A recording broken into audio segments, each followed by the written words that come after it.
purihin po ang Panginoon sapagkat Amen. tayo ay muling dinala sa bahay-sambahan. Amen. Praise Amen. God. Ano, at hindi tayo dinala sa ospital, gagamat itong simbahan po ay parang spiritual na hospital.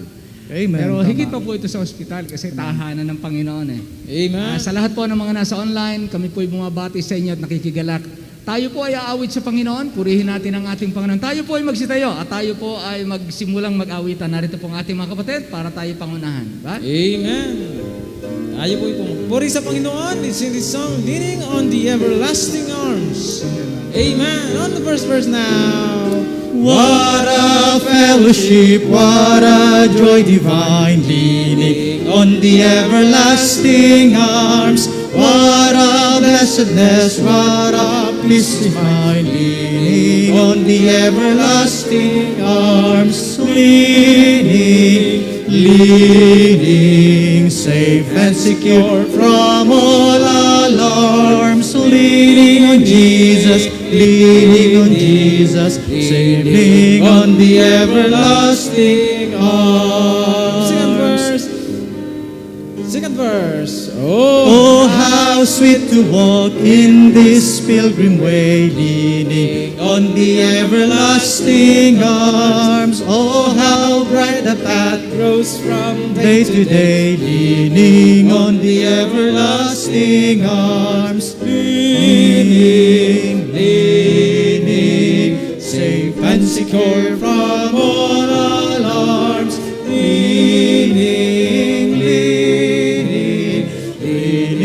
on the everlasting arms. What have I to dread? What have I to fear? Leaning on the everlasting arms. I have blessed peace with my Lord so near. Leaning on the everlasting arms. Leaning,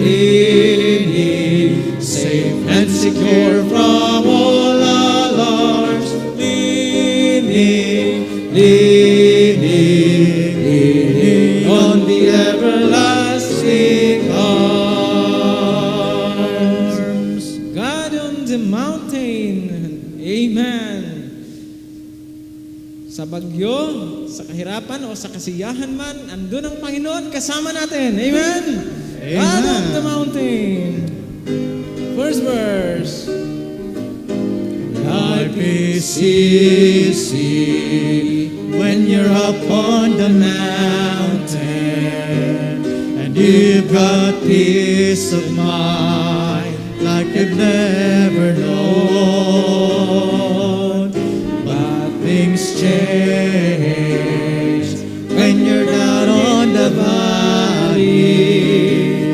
Don't lose faith, for you're never alone. For the God of the mountain is still God in the valley. When things go wrong, He'll make them right. And the God of the good times is still God in the bad times. The God of the day is still God in the night. You talk of faith when you're up on the mountain.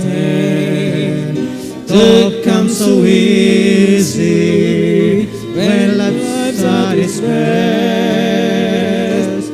Now it's down in the valley of trials and temptation. That's when your faith is really put to the test. Amen. Come on, sing on. For the God on the mountains is still God in the valley. When things go wrong, He'll make them right. Is the God of the good times is still God in the bad times.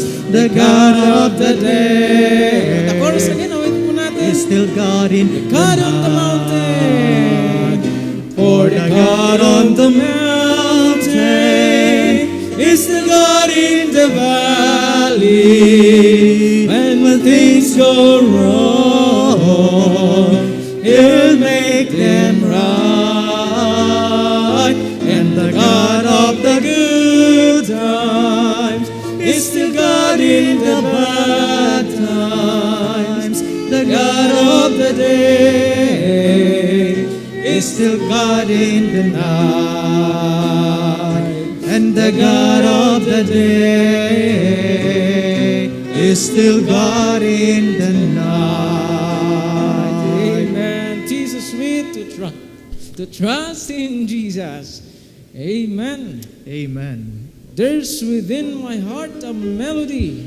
Amen.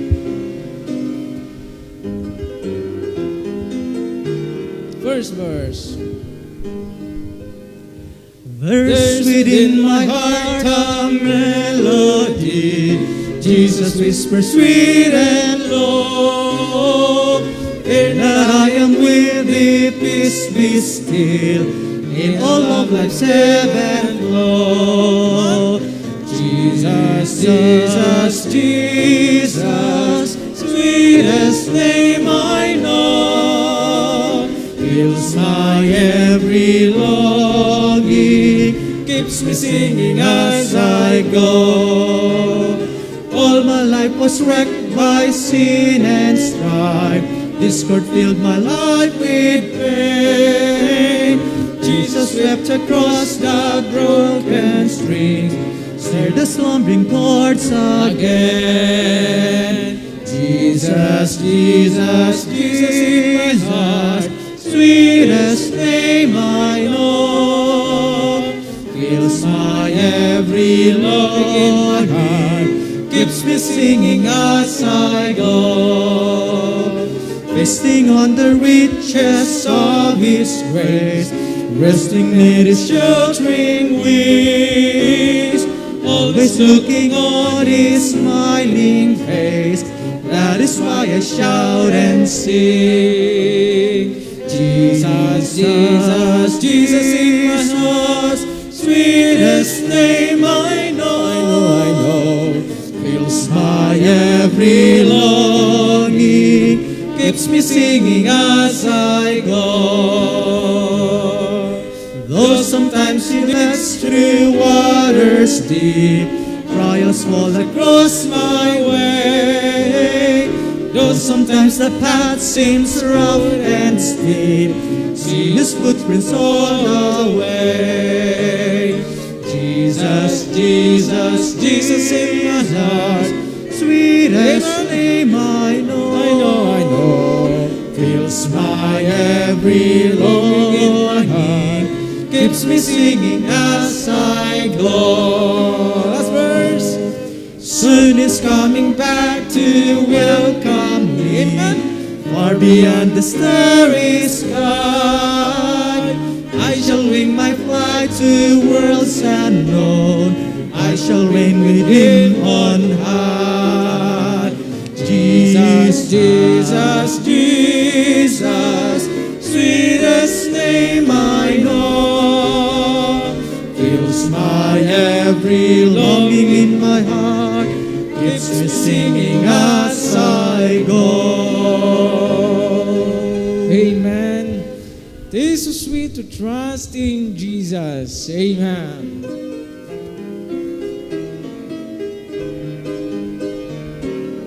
First verse. Tis so sweet to trust in Jesus, just to take Him at His word, just to rest upon His promise, just to know thus saith the Lord. Jesus, Jesus, how I trust Him, how I prove Him more and more. Jesus, Jesus, precious Jesus, oh, for grace to trust Him more. Oh, how sweet to trust in Jesus, just to trust His cleansing blood, just in simple faith to plunge me neath the healing cleansing flood. Jesus, Jesus, how I trust Him, how I prove Him more and all. Jesus, Jesus, precious Jesus, oh, for grace to trust Him more.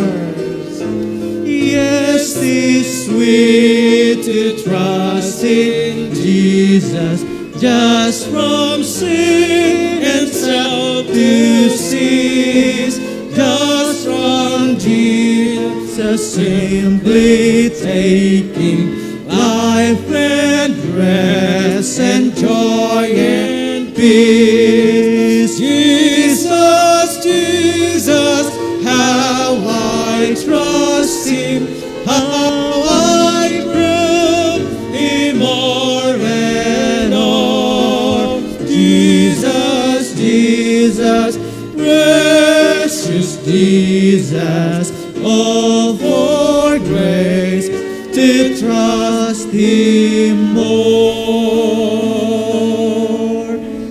I'm so glad I learned to trust Him, precious Jesus, Savior, friend, and I know that Thou art with me, amen, will be with us me to the end. Jesus, Jesus, how I trust Him, how I prove Him more and more.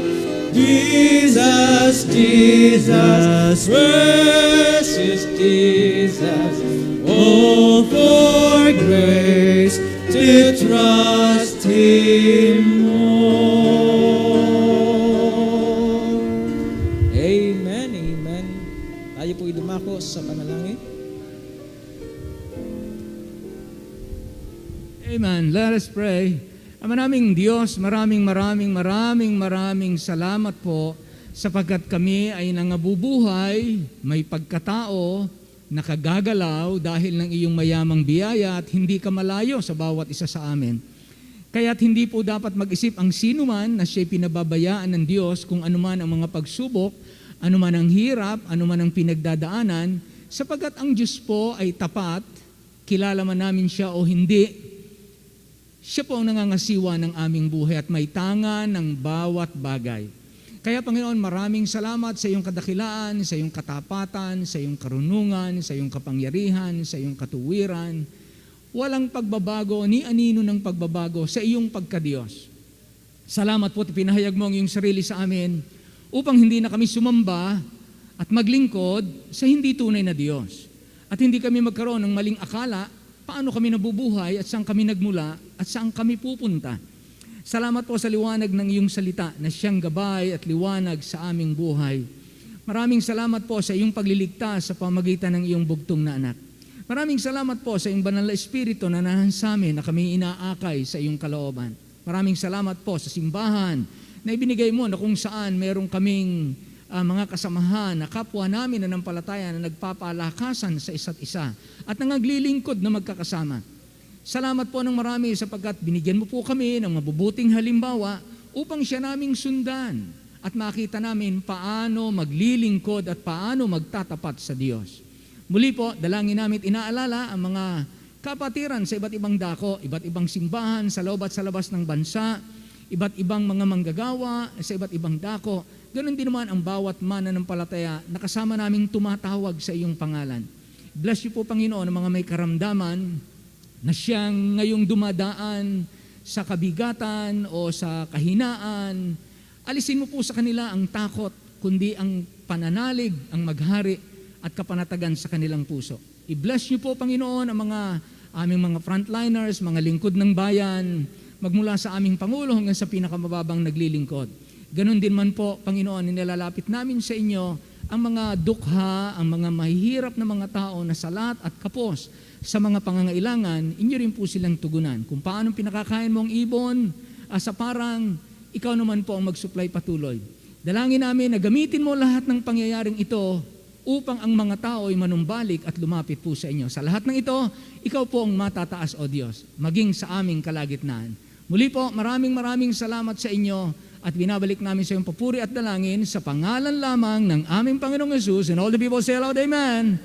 Amen. Amen. Maraming salamat po. Narito tayo sa pagbabasa ng salita ng Diyos. Brad, alika, Brother Ray, alika, sa tuwangan mo si Brother Francis at kayo magbasa ng salita ng Diyos. Tayo po ay nakatapos na sa Old Testament, ano? At tuloy-tuloy po tayo sa pagbabasa natin hanggang sa matapos nating sama-sama ang Biblia.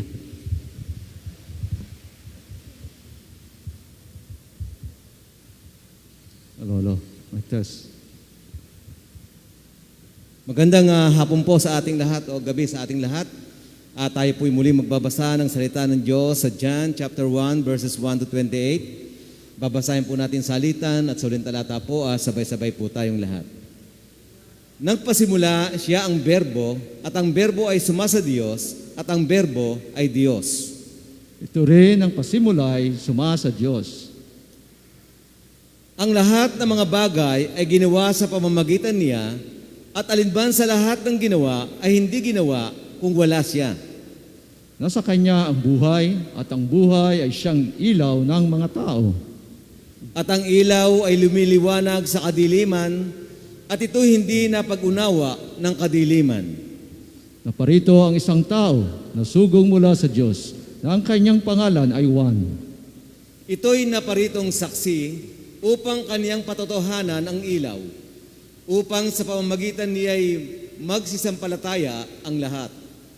Hindi siya ang ilaw, kundi pumarito upang kanyang patotohanan ang ilaw. Nagkaroon ng tunay na ilaw, sa makatuwid bagay ang ilaw na lumiliwanag sa bawat tao na pumaparito sa sanglibutan. Siya'y nasa sanlibutan at ang sanlibutan ay ginawa sa pamamagitan niya at hindi siya nakilala ng sanlibutan. Siya'y naparito sa sariling kaniya at siya'y hindi tinanggap ng mga sariling kaniya. Datapwat ang lahat ng sa kanya'y nagsitanggap ay pinagkalooban niya sila ng karapatang maging mga anak ng Diyos. Sa makatuwid bagay, ang mga nagsisisampalataya sa kanyang pangalan. Na mga ipinanganak na hindi sa dugo, ni sa kalooban ng laman, ni sa kalooban ng tao, kundi ng Diyos. At nagkatawang tao ang berbo at tumahan sa gitna natin at nakita namin ang kanyang kaluwalhatian gaya ng sabugtong ng Ama na puspos ng biyaya at katotohanan.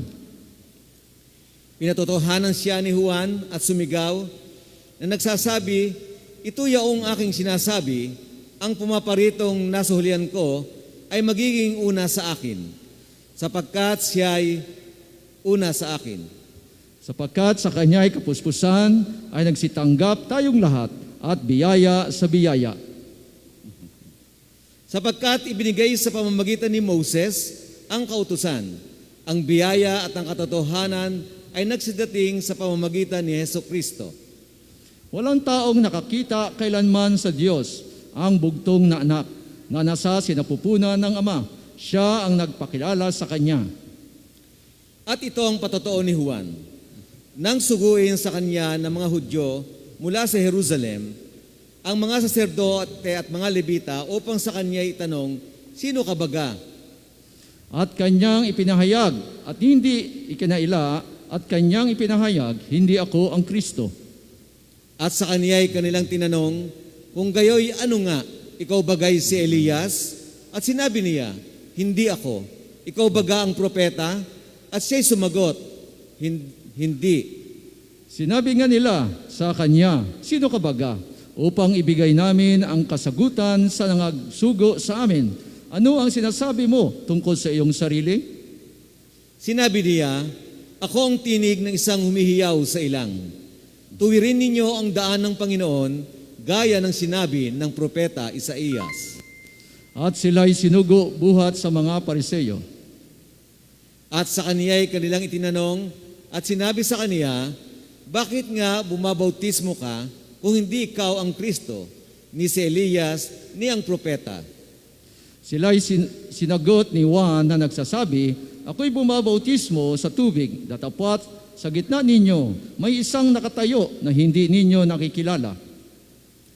Siya nga ang pumaparitong sumusunod sa akin, na sa kanya hindi ako karapat-dapat, magkalag ng panali ng kanyang pangyapak. Sabay-sabay po tayong lahat.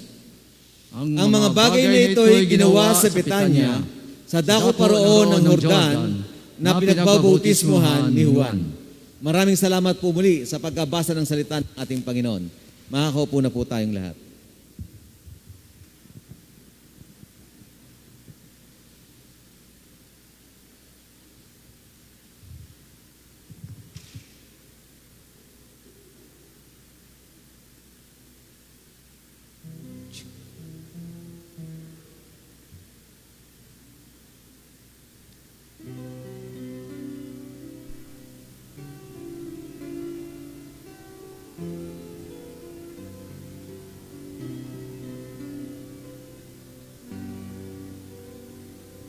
There is no problem to be, God cannot solve it. There is no mountain too tall, He cannot move it. And there is no storm too dark, God cannot calm it. There is no sorrow too deep, He cannot soothe it. If He carried the weight of the world upon His shoulders,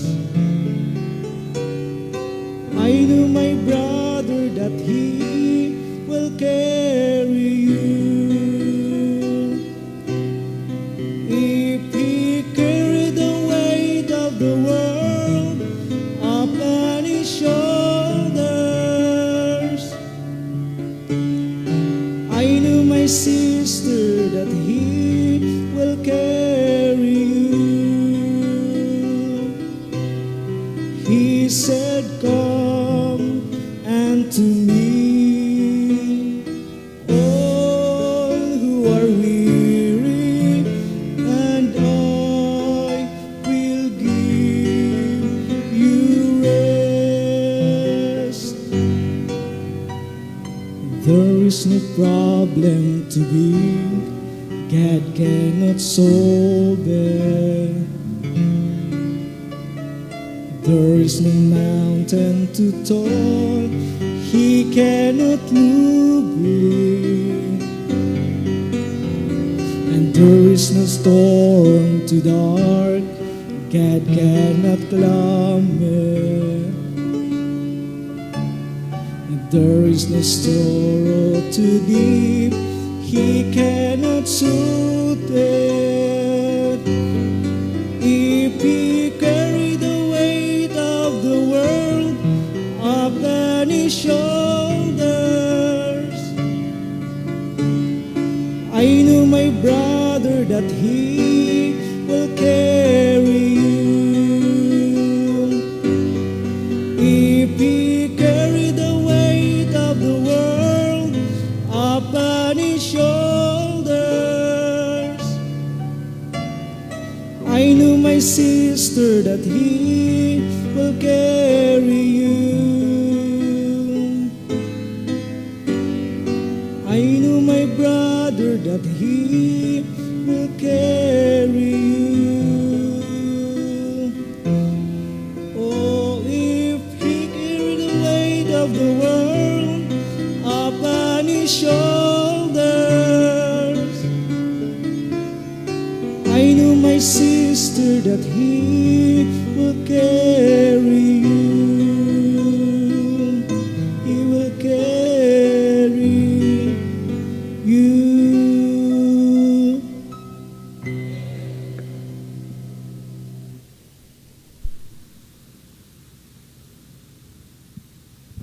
Amen. Praise the Lord. Thank you, kapatid. Salamat ng marami sapagkat meron tayong pwedeng magpasan ang ating mga pasanin na mas malakas kaysa sa atin. Ano? Amen.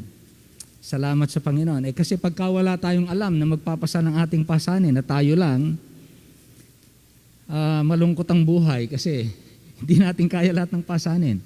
Well, ngayon pong gabi, punta po tayo sa Psalm 116, Psalm 119, 165. Ano po? Punta tayo Psalm 119.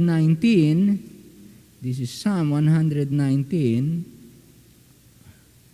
165. Okay, tayo po tumayong lahat at atin pong basahin ang Psalm 119, 165. Itong Psalm 119, ito ang pinakamahabang chapter sa Bible. Pinakamaraming verses. Ano? How many verses? About 176 verses. The longest chapter in the Bible. Pagtuon lang po natin yung Psalm 165 dahil ito po ay napakagandang gabay sa buhay para tayo maprotektahan sa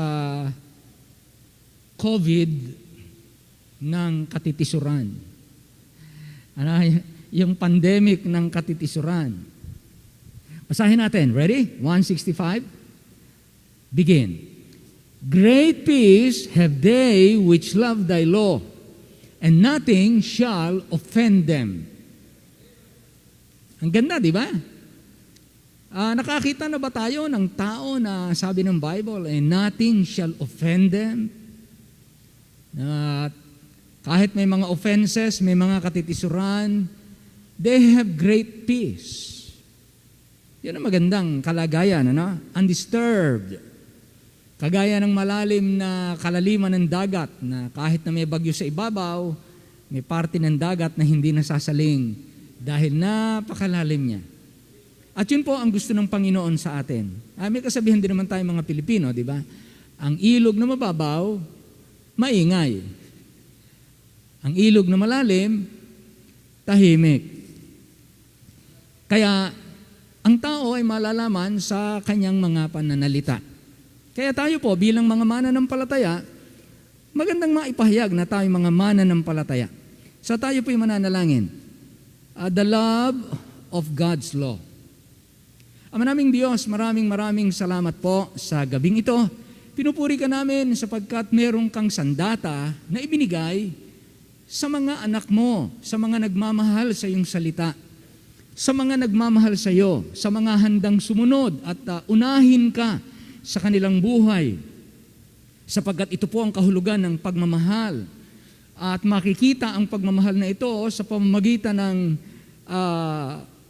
pagpapakita na mas pinapahalagahan, mas inuuna namin o ng mga mananampalataya ang iyong salita upang ito'y aming masunod sa anumang karanasan ng buhay dito sa lupa.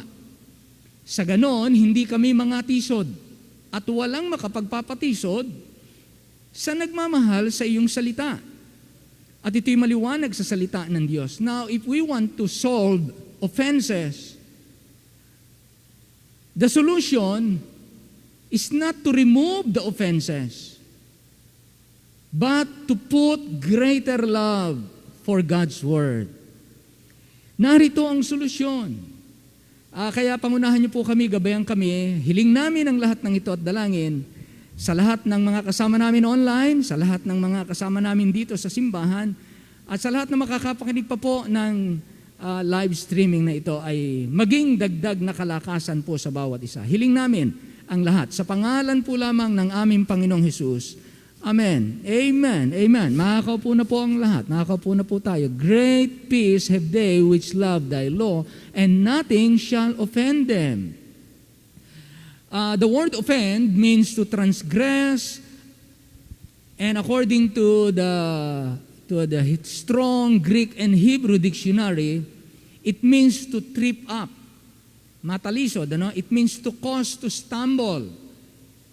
Na-stumble ka, di ba? Yung tumatakbo sa karera, nakita natin yung tumatakbo sa marathon, marami sila, and then na-stumble siya, napatid siya ng sarili niyang paa, and then bumagsak siya, yung kanyang momentum ng kanyang pagtakbo, napigil. Ayun. Nawala siya sa momentum, nawala siya dun sa speed niya, nawala siya dun sa kanyang goal, sa kanyang target, nawala siya dun sa kanyang right path. Kaya mahirap po ang natitiso dahil ang nawawala sa linya ay yung ating sarili. Ayun ha, kaya mahirap ang matisod. Kaya ang ano natin, huwag tayong matisod. Yun ang kagandahan nitong talatang ito. Huwag tayong matisod. Because it means to cause to stumble something that leads people to sin and to lose faith in God and Christ and to fall away. Now, ito po ang sabi ng isang quotation ng pangalan ni David A. Bednar. Sabi niya, when we believe or say we have been offended, we usually mean we feel insulted, mistreated, snubbed, or disrespected. And certainly, clumsy, embarrassing, unprincipled, and mean-spirited things do occur in our interactions with other people that would allow us to take offense. Hindi natin maiiwasan ang iba't ibang ugali o hindi magagandang ugali o hindi magagandang gagawin, intentional or unintentional. May mga desisyon ng ibang tao na hindi natin kontrolado, and maybe because of their decision, we might get offended. Ano ho? However, sabi ni David Bednar, however, it ultimately is impossible for another person to offend you or to offend me. Indeed, believing that another person offended us is a fundamentally false. Yung mga naniniwala tayo na kaya tayo natisod ay gawa ng ibang tao, maling-mali. Basically, it's a wrong thinking. Na kaya ako na-offend, gawa mo. Kaya ako natisod, gawa mo. Kaya ako napalihis ng salita ng Diyos, gawa mo. Kaya napatigil ako sa paglilingkod dahil na-offend ako sa iyo. Okay? So itutuloy ko po, ang sabi niya. Indeed, believing that another person offended us is fundamentally false. To be offended is a choice we make. Yun po yan ha. So, kanino nakasalig kung ako'y ma-offend o hindi? Sa sarili natin. To be offended is a choice we make. It is not a condition inflicted or imposed upon us by someone or something else. Ang katitusuran ay hindi po isang bagay na ipinipilit o ginagawa ng tao sa atin. Kaya tayo na-offend, pinili natin na tayo ay ma-offend at inari nating katitisuran o dahilan para ako tumigil sa paggawa ng tama. Pinili ko na tumigil, ginamit kong dahilan yung mga pangyayari para ako tumigil at ako'y lumihis at nawala ang aking pagiging makadiyos at ako'y naging makalaman. So kapag sinabing na-offend, hindi lamang po ito nasaktan. Mas malalim po ang offense sa nasaktan.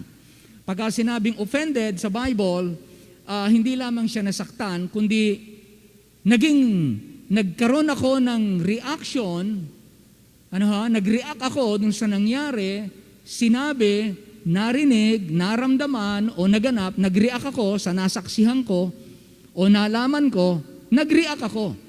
And because of that, I made a decision. Nasaktan man ako, napahiya man ako, natakot man ako, naiwan man ako, o ano man na nangyari sa akin, I will make a choice, I will choose what to do with what happened. Kaya ang labanan, nasa loob. Ang greater battle ng mga mananampalataya at ng mga tao ay sa loob. Kaya may mga taong, di ba, kahit na mabuti ang Diyos, sa Diyos sila na-offend kasi hindi nila gustong namatay yung kanilang anak, Di ba ganon, ano? May mga namatayan ng anak, sinisisi ang Diyos. Pero may mga namatayan ng anak, hindi naman sinisisi ang Diyos, nagpapasalamat pa din sa Diyos. So sila hindi na-offend kasi nagpapasalamat. Pero yung na-offend, hindi na nagsimba, hindi na nagbasa ng Bible, hindi na nagpatuloy magpuri, sinumpa na ang Diyos. Ang tawag doon na-offend. Pero sino ang pumili na yun ang gawin niya? Hindi ang Diyos. Ang pumili na ganun ang gawin niya, siya.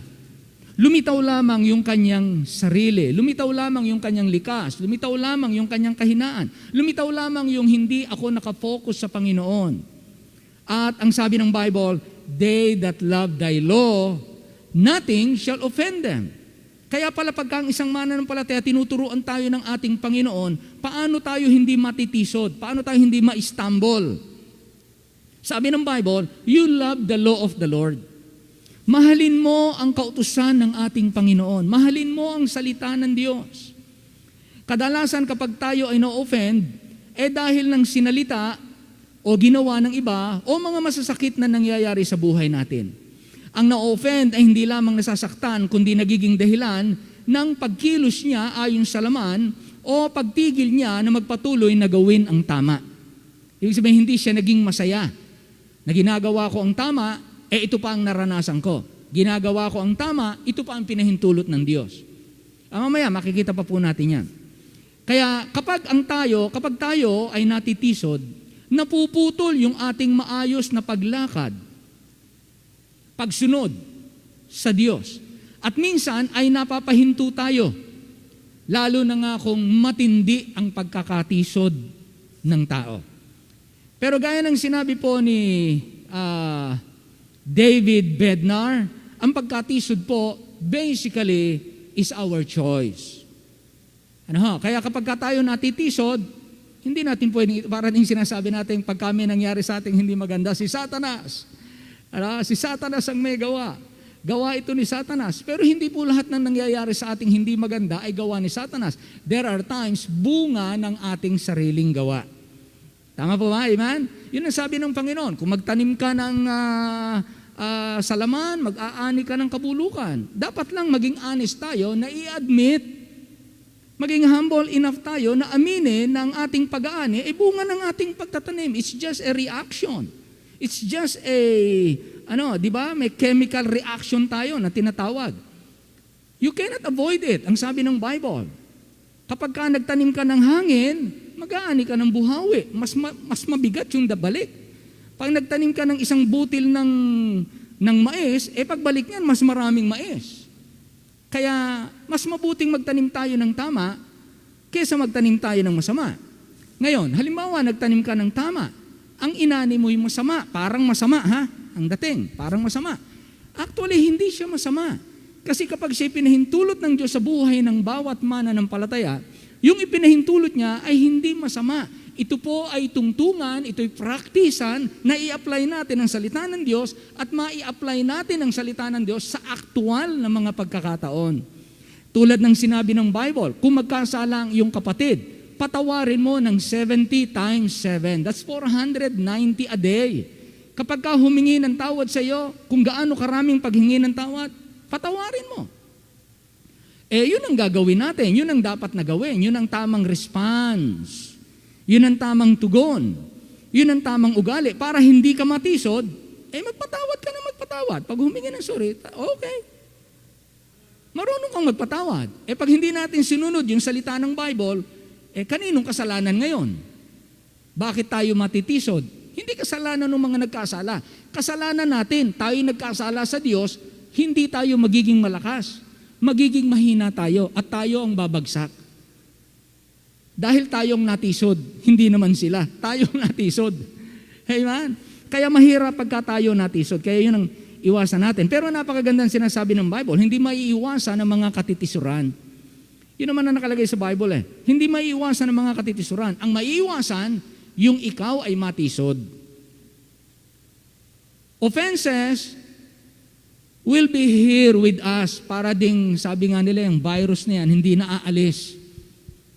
Andyan na yan. Pero anong ginagawa natin sa virus?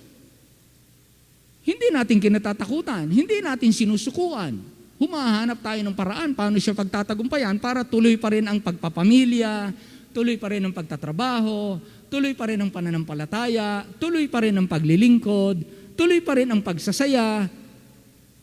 Hindi ka natisod sa virus. Ganyan din ang katitisuran, parang virus. Hindi siya dapat makahadlang sa makadiyos na pagsasama ng mag-asawa. Di ba? Kaya lang naman nagkakaroon ng mga divorce, ang mga mag-asawa, nagkatisuran sila. Oh, hindi ko nagustuhan yung ginawa mo sa akin, hindi ko nagustuhan yung ginawa mo sa akin. Instead na ayusin nila, pumili sila na alagaan yung pain at palakihin yung kanilang galit at hindi magpatawad at hindi mag-usap ng maayos. Hanggang yung gap nila, palaki ng palaki, hanggang yung gap hindi na nila maisara. Natuluyan ang maghiwalay.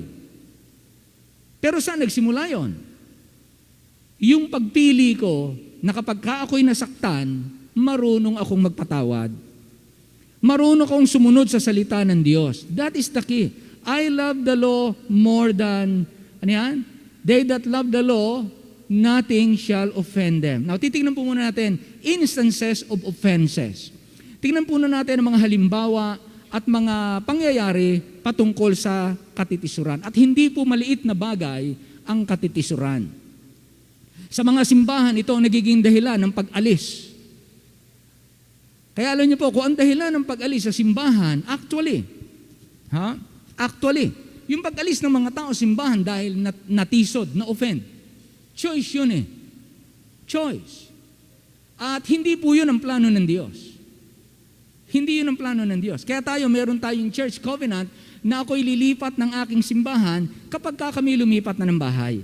Pag imposible na, impractical na ako'y dyan pa manambahan sapagkat napakalayo naman ang nilipatan namin. Yun ang isang valid. Pangalawa, kapag ang ating aral talagang salungat na sa Bible, hindi na tayo nagtuturo ng Bible, then iwan natin ang simbahang yan kasi hindi na sa Panginoon. O kaya, alisin natin yung nagtuturo. Magbumoto tayo na pastor, kung sino man. Hindi na po kami naniniwala dyan sa iniaaral nyo. Kung gusto nyo igiit yung aral nyo ng mga mali, humanap na lang po kayo ng ibang simbahan ng inyong pagpapastoran.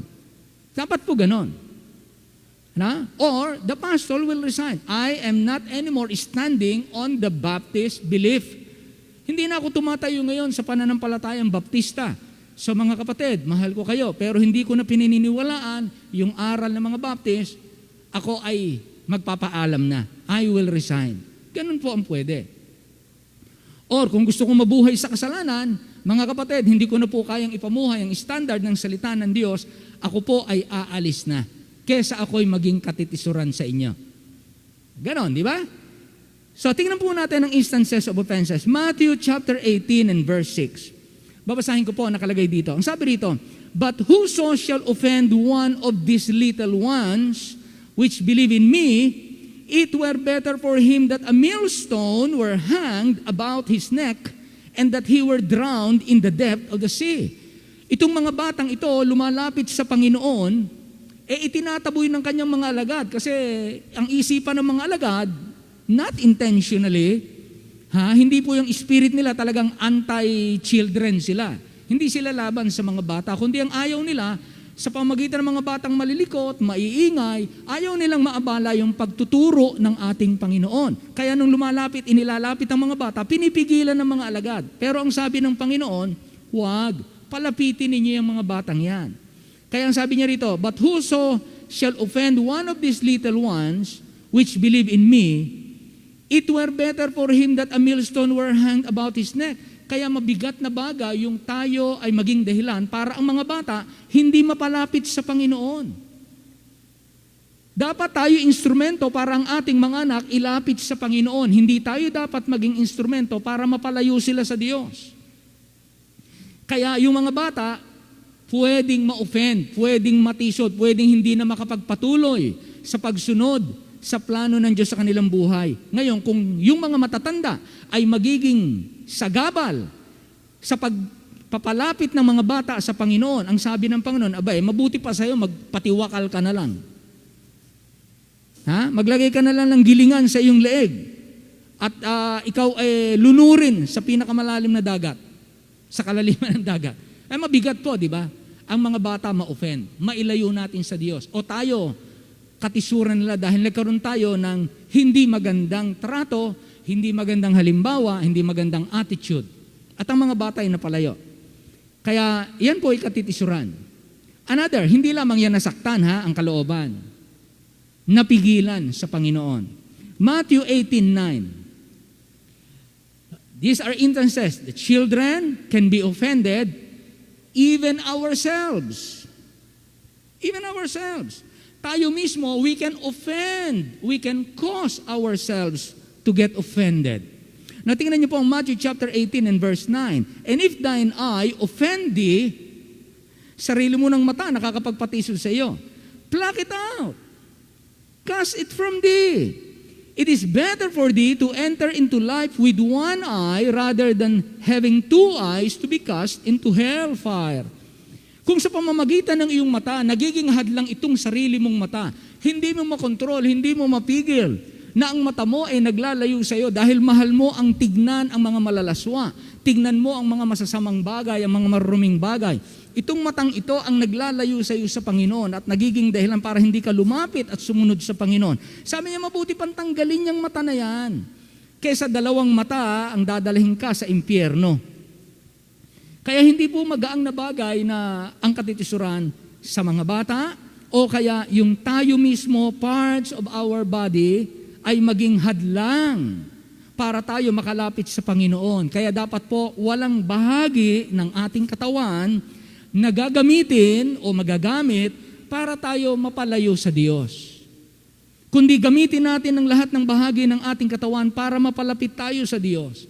Kaya nga kahit paghahanap buhay, kahit pagninegosyo, kahit pagpapamilya, kahit pagpamamasyal, paglilibang, hindi dapat maglayo sa atin sa Diyos. Kaya kung anumang bahagi ng ating katawan makakahadlang para lumapit tayo sa Diyos, mabuti pang putulin, sabi ng Bible. Kung babasahin yung Matthew 18. Pero hindi na po natin binasang lahat, but you can go to there later. James chapter 2 verse 10. So we can offend the children, we can offend ourselves, we can offend the holy law. Pwede nating matisod, pwede tayong matisod sa kautusan. James 2:10. For whosoever shall keep the whole law and yet offend in one point, he is guilty of all. Kapag ka ikaw ay natitisod sa isa man sa kautusan, sinira mo na ang buong kautusan. So pwede pala tayong matisod sa ating sarili, pero pwede rin tayong matisod sa kautusan ng Diyos. Ibig sabihin, sa pamagitan ng kautusan ng Diyos, hindi natin gusto yung kanyang sinasabi, dahilan yun para tanggihan natin yung kautusan ng Diyos at tayo ay magkasala. So hindi kasalanan ng kautusan. Kasalanan ng taong nagkakasala. Hindi kasalanan ng kautusan sapagkat sabi nga ng Bible, the law is good and holy. Right, good and holy. Pero bakit tayo natisod? Not because of the holiness of the law, but because of the weakness of ourselves. Another, John 6:61. John 6:61. Ilan lang to sa mga halimbawa ng katitisuran. John 6:61. So pwede kang ma-offend sa kautusan, pwede ka ring ma-offend sa ating Panginoon mismo.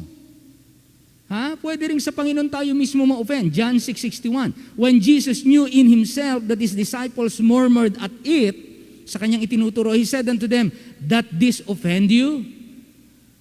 Kayo ba'y nangangatisod din dito? Dahil yun ang pagtuturo ng ating Panginoong Hesus. Matthew chapter 13, verse 57. 15:57. Ito po ang sabi sa Tagalog Bible. At siya'y kinatisuran nila. Datapot sinabi sa kanila ni Jesus, walang propeta na di may kapurihan liban sa kanyang sariling lupain at sa kanyang sariling bahay. Anong sabi dito? At siya'y kinatisuran nila. Kaya pwede palang ang tao ma-offend sa ating Panginoon. Hindi dahil mali ang Panginoon. Hindi dahil gusto silang tisurin. Hindi gusto ng Panginoon maantala ang pagsunod nila. Hindi yun ang intensyon Kundi sinasabi ng Panginoon kung ano ang tama Tinuturo niya kung anong matuwid. Nililiwanagan niya ng kanyang karunungang payo ang mga tao. Pero hindi gusto ng tao yung kanyang payo. Kaya they chose not to obey. They chose to divert from the Word of God.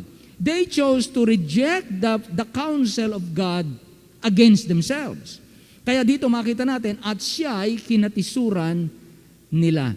So liwanagin po natin muli at ating balik-balikan, ang pagkatisod o ang katitisuran ay hindi gawa mainly ng mga tao, ng mga pangyayari, ng ating narinig, ng ating sinalita, o anuman na naganap sa ating buhay. Ang katitisuran ay nangyayari dahil pinili natin, tinanggap natin na yung nangyari ay magiging dahilan ko para ako umakto sa laman, para ako ay mabuhay na hindi ang Diyos ang naluluwalhati at nalulugod, para ipamuhay ko o salitain ko ang isang bagay na hindi tama. Bakit ko ginagawa yun? Because there is pain inside. There is pain inside. Something was done wrong sa akin, o sa iyo. Kung ginawan ka ng mali ng tao, then it's your choice to get offended or not to be offended. Kaya pwede niyong piliing huwag ma-offend. Kaya anong sabi ng Bible? Pag hindi ka na-offend, anong sabi ng Bible? Great peace. Great peace.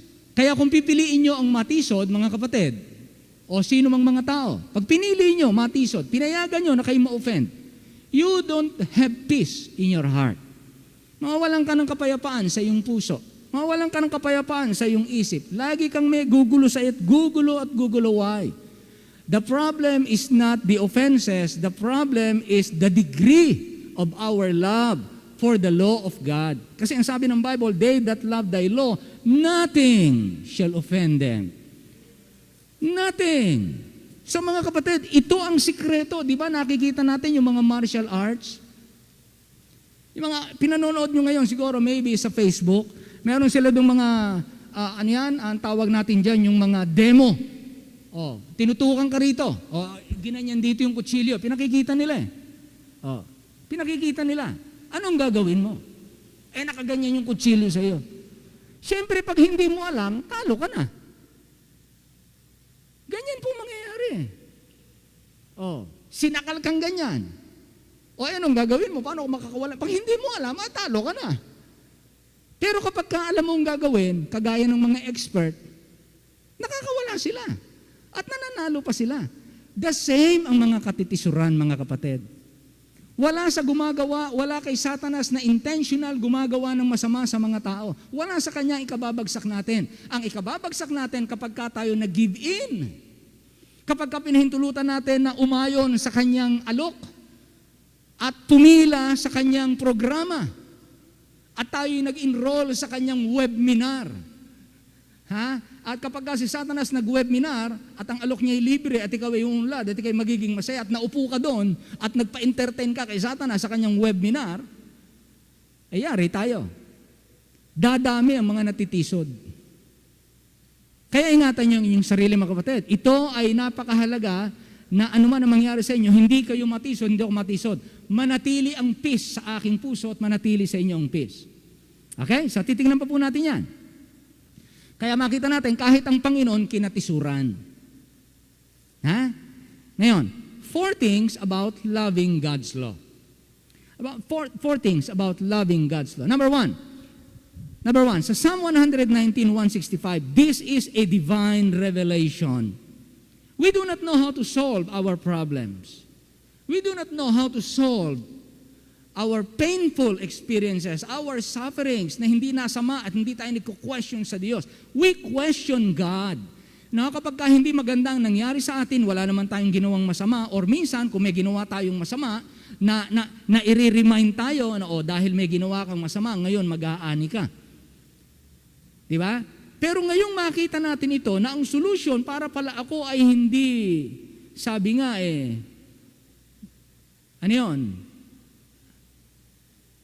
tinamaan, pero hindi bumulagta. Tinamaan, pero hindi napinsala. tinamaan, pero hindi lumala. Dapat po ganun eh.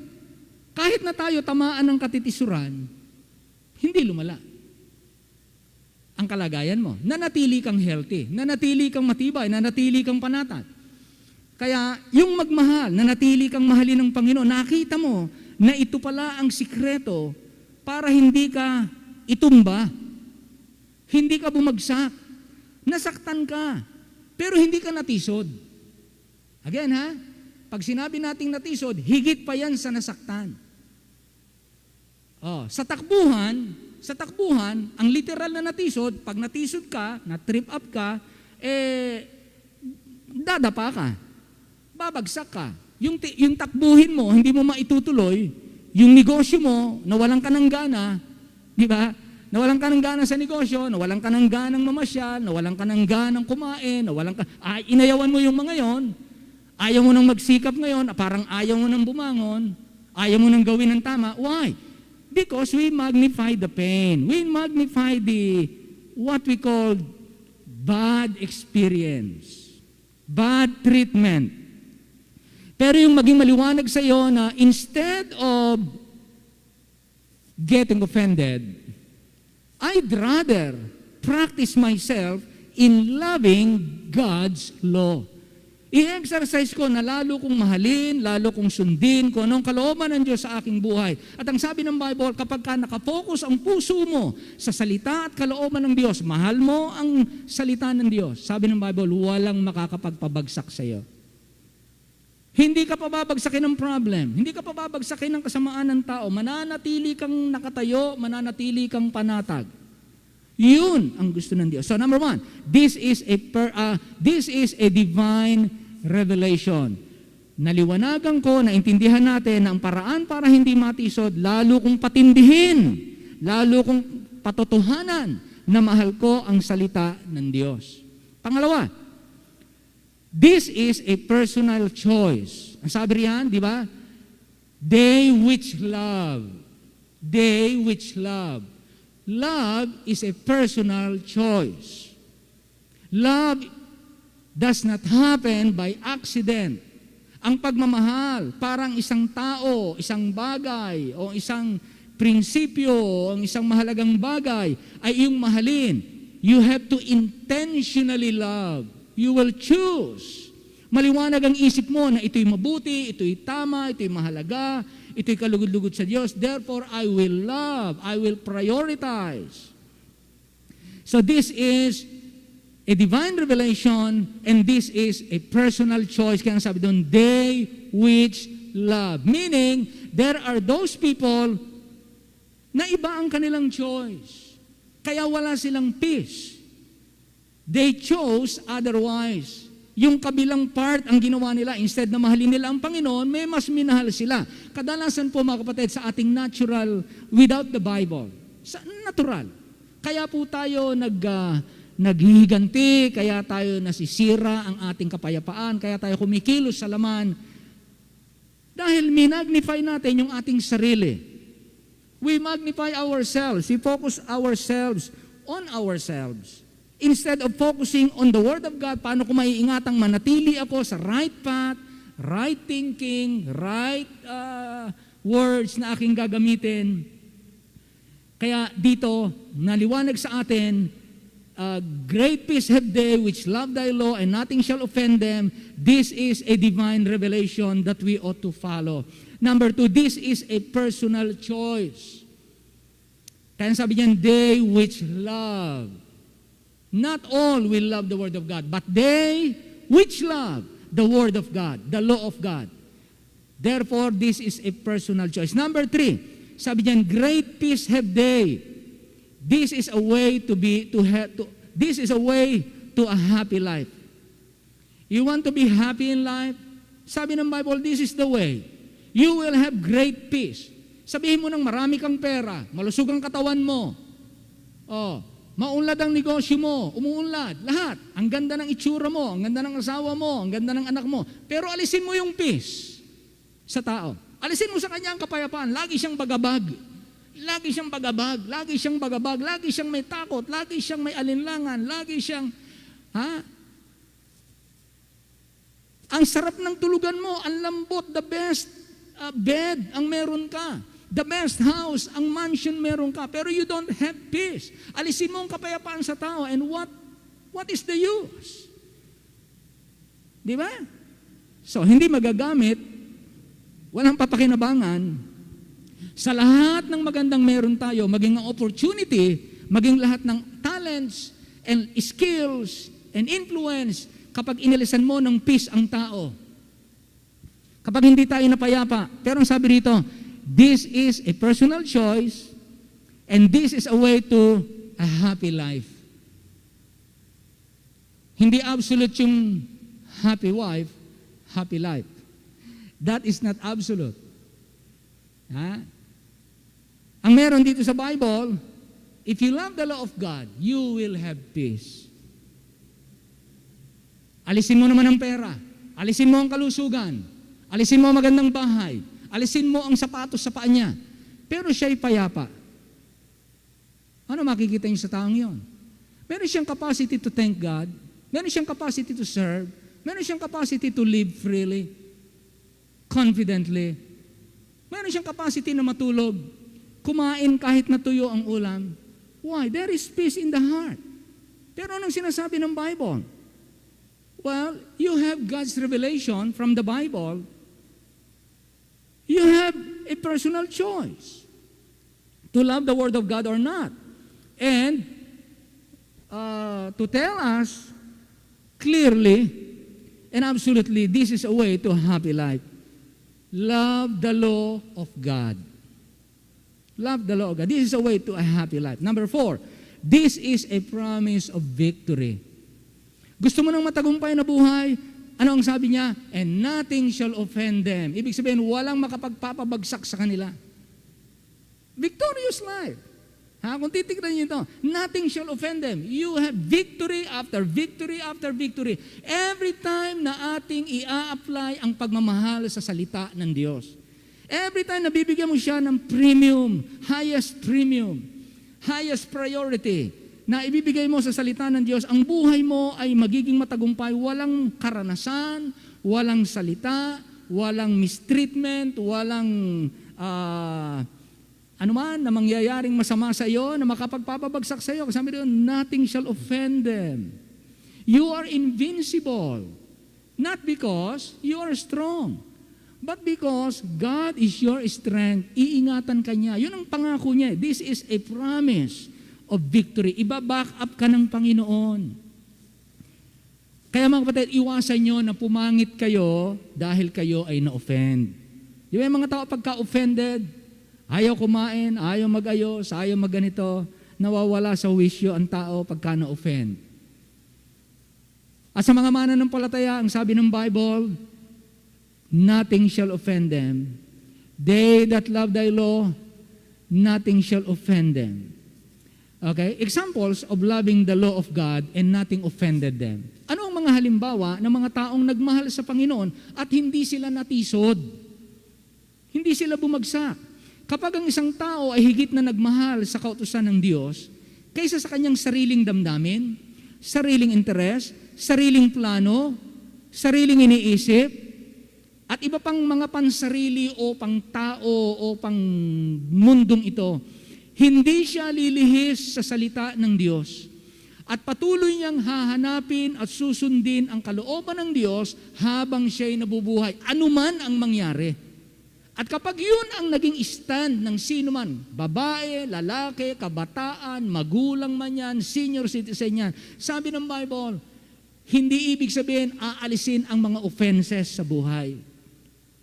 Hindi kayo exempted sa mga sufferings. Hindi kayo exempted sa mga accusations. Hindi kayo exempted sa mga ill treatment ng tao. Hindi kayo magiging exempted sa persecution. Pero ang sabi ng Bible, ikaw ay magiging matagumpay.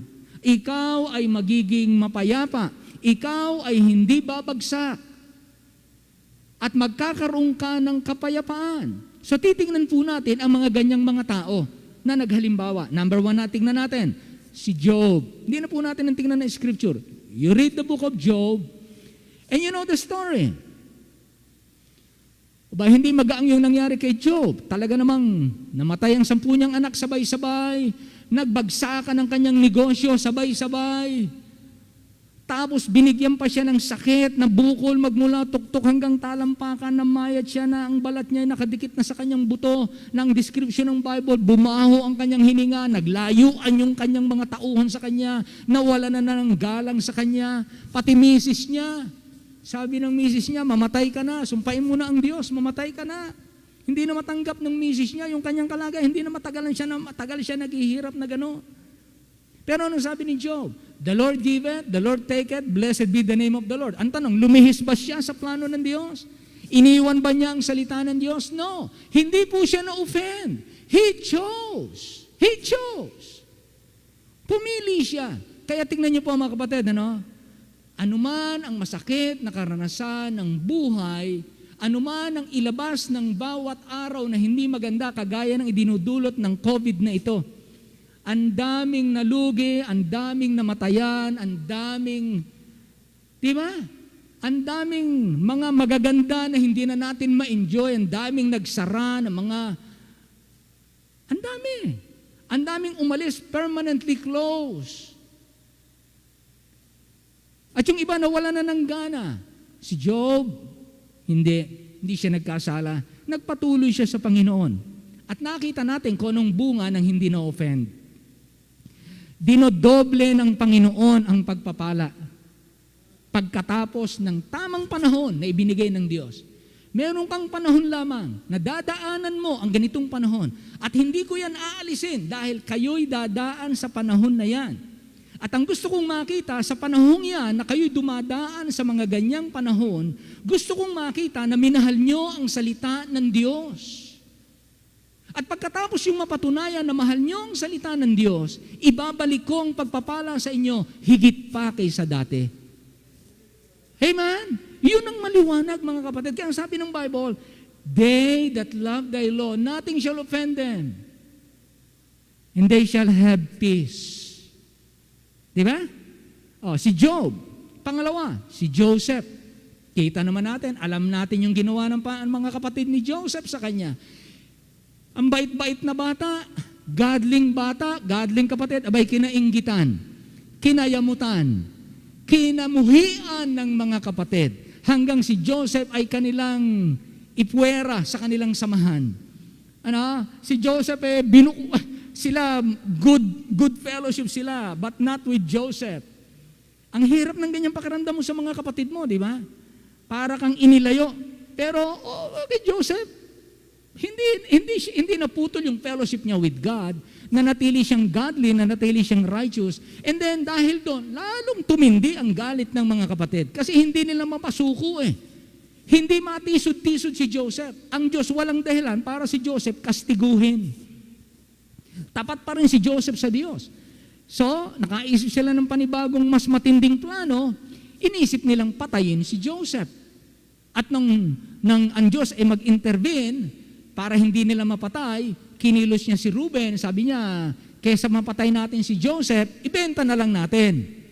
O ayan, may mga dumadang mamimili ng mga alipin, ibenta na lang natin si Joseph.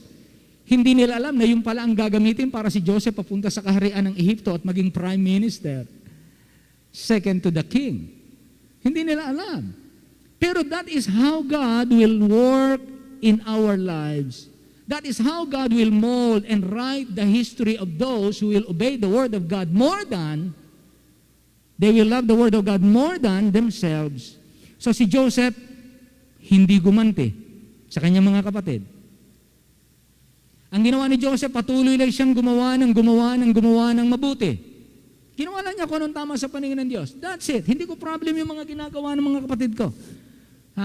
Hindi ko problem kung ako'y nasa ibang bansa at ako'y itinapon dito at ako'y naging alipin. Hindi ko yan problema. Ang aking problem, paano ko mananatili na tama ang aking buhay at isip at salita sa paningin at pandinig ng Diyos.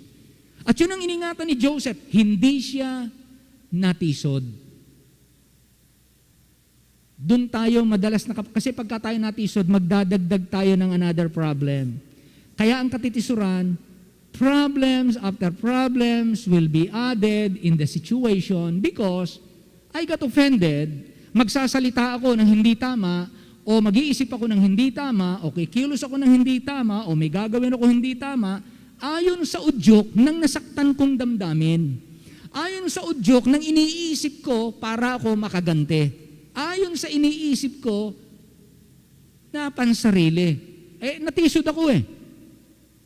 Pero si Joseph, hindi natisod. Hindi siya gumante, hindi siya gumawa ng masama, sige lang siya sa paggawa ng mabuti, kahit ibinilanggo siya, di ba? Alam niyo naman ang istorya ni Joseph eh. Sari-sari. Pero nakita natin, what is the result? If you love the law of God, you will have peace. Ang sarap, di ba? Ito na ang revelation ng Diyos sa atin. Ito na ang revelation ng Diyos sa atin. Si Daniel. Another. Si Daniel. Nihagis sa yungib ng leon, pinagsilosa ng mga katrabaho niya. Ito naman, sa workplace naman to. Yung isa, nakita natin, kay Job. Kay Job, nakita natin, physical suffering. Then, yung relationship niya, yung family niya, yung loved ones niya, kandamatay. Yung business niya. Ito naman, sa kanyang mga co-workers, ang problem niya. Sino ang may mga problema sa mga katrabaho? May problema kayo sa katrabaho nyo, nakaka-offend. Eto, si Daniel. Na-offend yung kanyang mga katrabaho sa kanyang pamumuhay na tama, ang taas ng standard, godly. Dahil namumuhay siya, marami nag-aanit sa kanya. Hanggang naghanap sila ng paraan paano itong si Daniel, mahahanapan nila ng butas para ito'y kanilang ipahamak.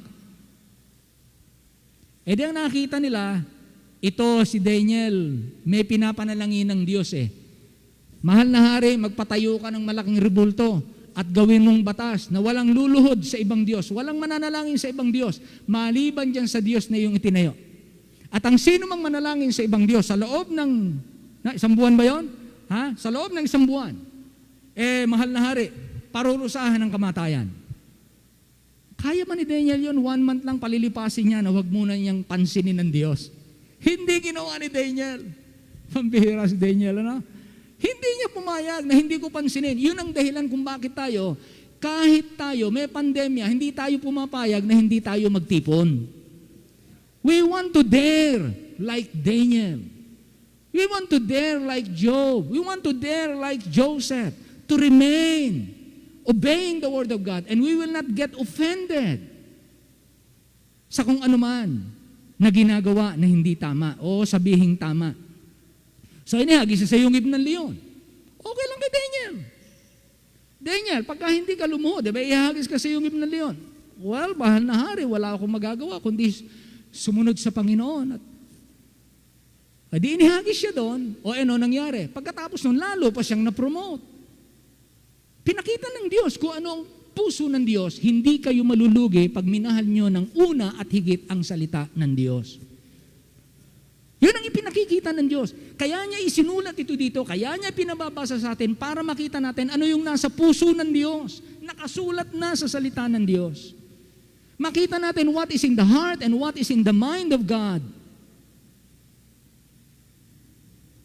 3 kaibigan ni Daniel. Pag hindi kayo lumuhod sa rebulto, ihahagis kayo sa apoy. Iligtas man kami o hindi ng aming Panginoon, hindi kami yuyukod sa rebultong ginawa mo, mahal na hari. This is about faith, the trial of faith. Di ba? Sabi ng 3 niyong kaibigan, iligtas kami o hindi kami yuyukod. Ibig sabihin, hindi ang magsasabi sa amin kung anong gagawin namin, kung ano ang mangyayari sa amin. Ang magsasabi sa amin kung anong gagawin namin, kung ano yung alam naming tama sa paningin ng Diyos. Kung ano yung tama sa kanyang paningin, yun ang gagawin namin, hindi namin yun babaguhin. Hindi namin ibababa ang standard, hindi namin i-remodel, hindi namin gagawa ng renovation, hindi namin i-repair ang Word of God. God will not be repaired by men. God will repair men and renew men. Hindi tayo magre-repair ng salita. So, inihagis yung 3 kaibigan sa apoy. Ano naman ang nakita natin? Nakita natin, sinamahan sila ng Panginoon, I will be with you through the fire. At naging 4 sila sa loob ng hurnuhan. At ano nangyari pagkatapos? Ipinromote uli yung 3 na naman. Pati si Daniel. You become better, you become greater when you put God first and the Word of God in your life. Ha? Kaya, walang masama sa ating mga pinagkakabalahan, pinagsisikapan, but nevertheless, don't allow God's Word to be secondary sa ating buhay. Sino ba? Si David. Paano naging hari si David? Paano siya na-promote? Paano siya nakilala? Si David, meron siyang matinding malasakit sa kaluwalhatian ng Diyos. At yun ang marapat. Bagamat si David kabataan pa, hindi siya train na makipagdigma, hindi siya soldier, hindi siya military man. Pero meron siyang training ng pakikipaglaban. Napaaway na siya sa leon. Napaaway na siya sa oso. Napalaban siya sa panganib. Alam niya kung paano humarap sa mga malalakas. And this time, mga harapin niya ay isang higante, si Goliath. Kaya kung meron kayong mga higante na problema, pasanin, isipin, bayarin sa inyong buhay, huwag kayong matatakot. Unahin niyo lamang ang salita ng Diyos. Well, yung higante, hinamak si David. Minsan ganyan ang mga problema natin. Kaya mo ba ako? Ako problema mo. Kaya mo ba ako? Tignan mo kung kakayanin mo. Gaano karami pera mo? Kaya mo ba ako? Tignan mo kung kaya mo. Magpagaling. Tignan mo, ikaw nagkakasakit ka. Kaya mo, paano mong pagagalingin yan? O kung ano-ano mga problems ang dadating sa atin. Ganyan ang inflicted na ginawa sa iyo. Can you still go to work? Can you still go and serve? Can you still love the Lord? So hinamak si David ng kanyang kapatid, hinamak siya ng higante, pinagtawanan siya, pero sige lang siya. Ginawa lang niya yung tama, at pinagtagumpay siya ng Diyos, at siya ay naging hari ng Israel. Again, makikita natin ang trend.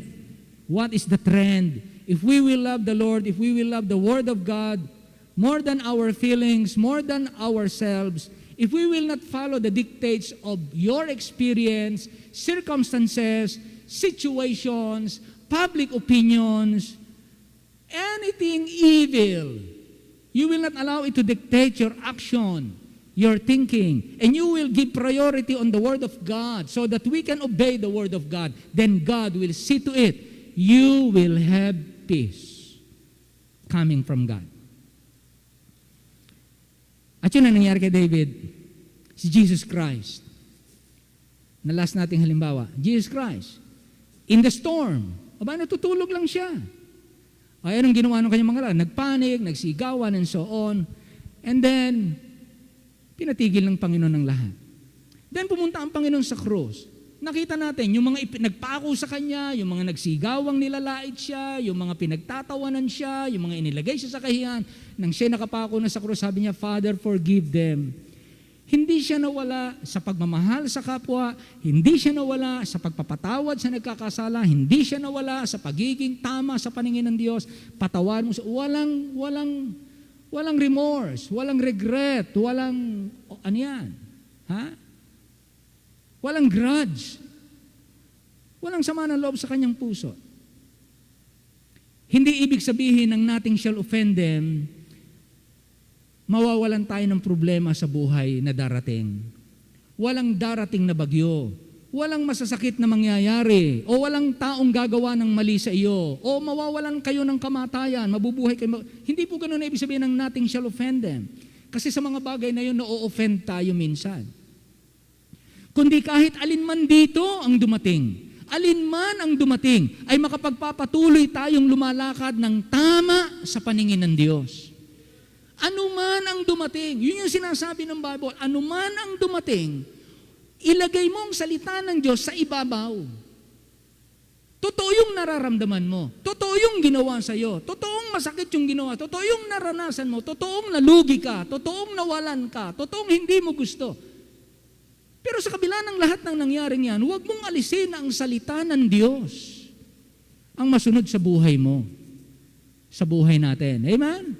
Yun ang sinasabi ng Bible. Hindi ka pinayagan ng magulang mo sa gusto mong kurso. Hindi ka pinayagan ng boss mo na magbakasyon. Hindi ka pinayagan ng sino man sa iyong gusto. Huwag kang ma-offend. Tuloy ka sa kalooban ng Diyos. Rejoice in the Lord always. Pray without ceasing. In everything give thanks. From the rising of the sun to the going out of the same, the Lord's name is to be praised. Gawin mo yung apat na yan. Dire-diretso. Serve. O anong sabi ng Bible? Great peace have they, which love the law of God. Tignan niyo yun. Ano? So, hindi ibig sabihin mawawala yan, kundi lahat, alinman dito. Now, how much we ought to love the law of God? Para mangyari ito.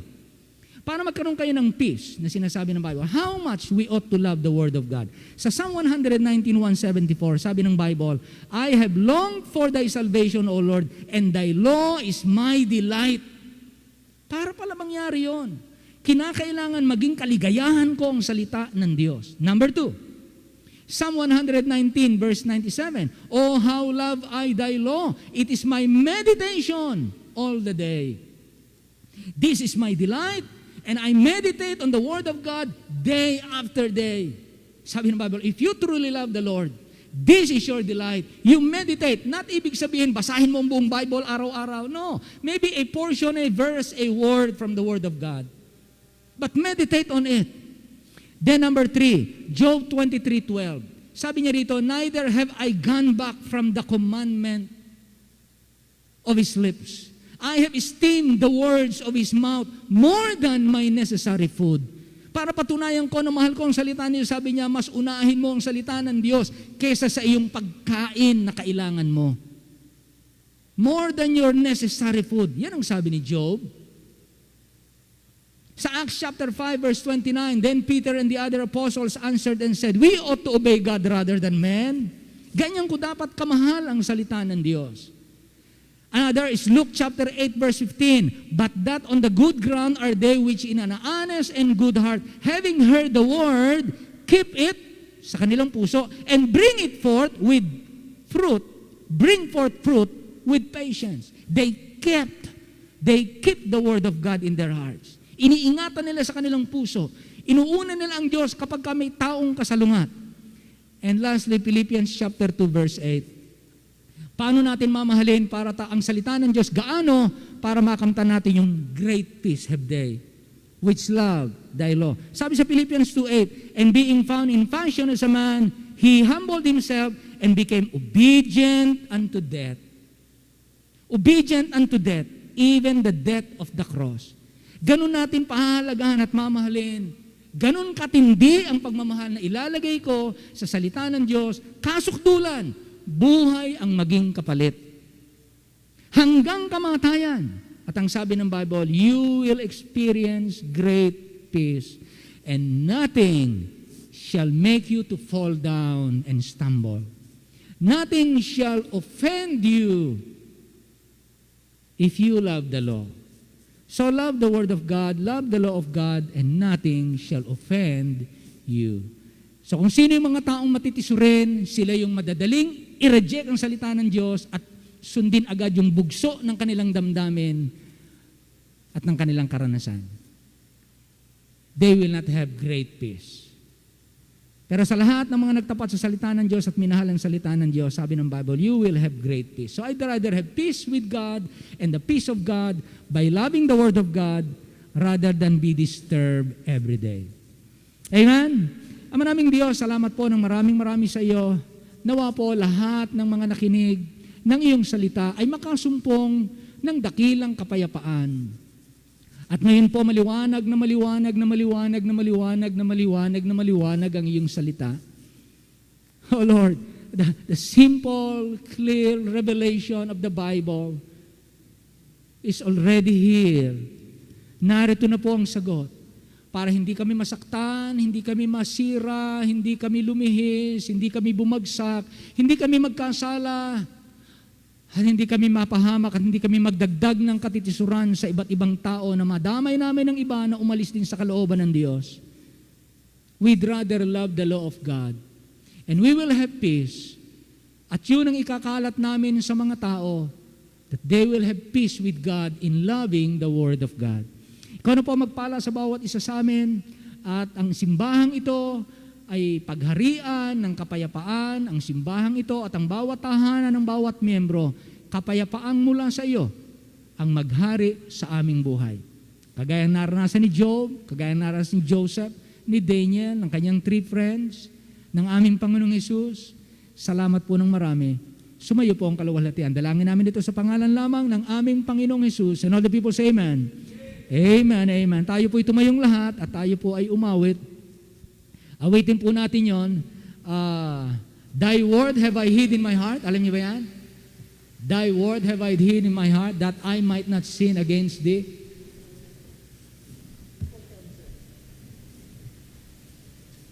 Mayroon ba tayo niyan dyan? Thy word have I hid in my heart. Awitin na natin itong Psalm 19. Kung wala tayo niyan dyan ngayon. Psalm 19. 7, di ba? The law of the Lord is perfect. Yan. Psalm 19, sa mga hindi nakakaalam at hindi nakaka-memorize nito, you can memorize the Word of God, portion of it, by singing God's Word. Psalm 19 and verse 7, the law of the Lord is perfect. Everyone. Amen. The law of the Lord is perfect, converting the soul. The testimony of the Lord is sure, making wise the simple. Amen. More to be desired. That's in verse 10. Amen. It and much fine gold, sweeter also than honey and the honeycomb. Verse 8. Now, The statutes of the Lord are wow. rejoicing the heart. The commandment of the Lord is pure. enlightening the eyes. Verse 10. More to be desired are they than gold, yet and much fine gold, yet also than honey and the honeycomb. Verse 9. The fear of the Lord is clean, enduring forever. The judgments of the Lord are Yes. true, Narito yan sa Word of and God. righteous altogether. More to be. More to be desired are they than gold, yet and much fine gold, sweeter also than honey and the honeycomb. Moreover, by them the servant warned, and in keeping of them there is grace and reward, and in keeping of them there is great reward. More to be desired are they than gold, yet and much fine gold, sweeter also than honey and the honeycomb. Wow. Amen. Ang tamis ng salita ng Diyos. Brother Ginto, please, pasalamatan po natin ang ating mga kaloob.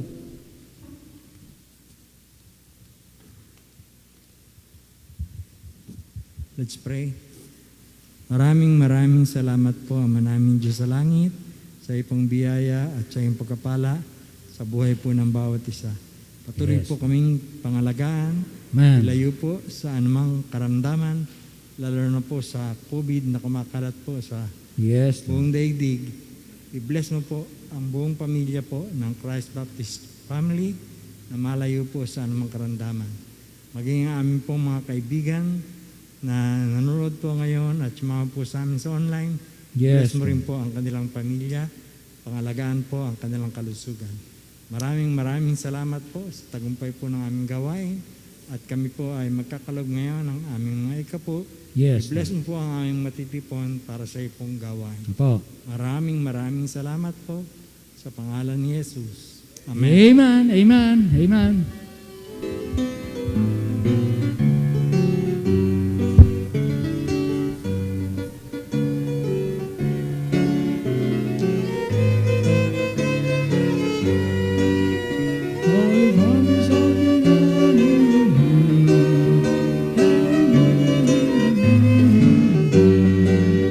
Oh, it is wonderful to be a Christian.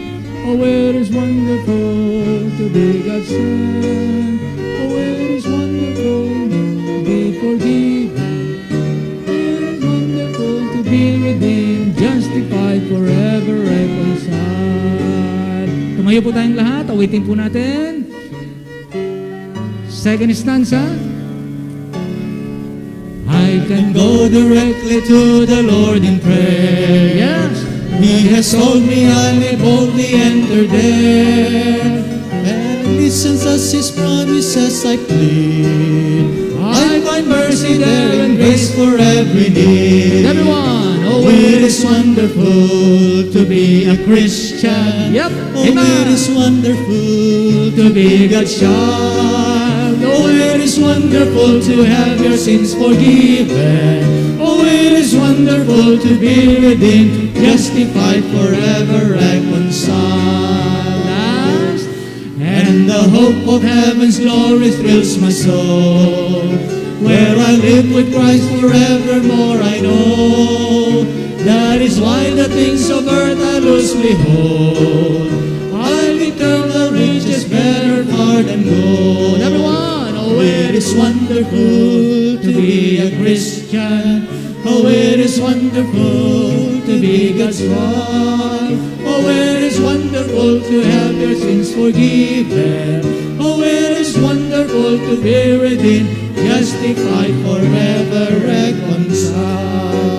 Amen. Wonderful to be a Christian. Praise God. Amen. Buksan tayo sa panalangin. Brother Mark, John Mark, will you please come?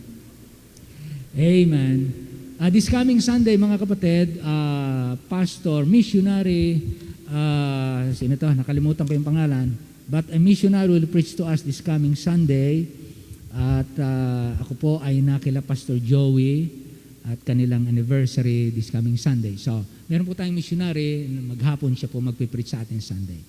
Please pray for the pastor missionary na mag-stay sa atin. Ha? Brother Mark, please. Kayo po'y yumuko, tayo po'y manalangin.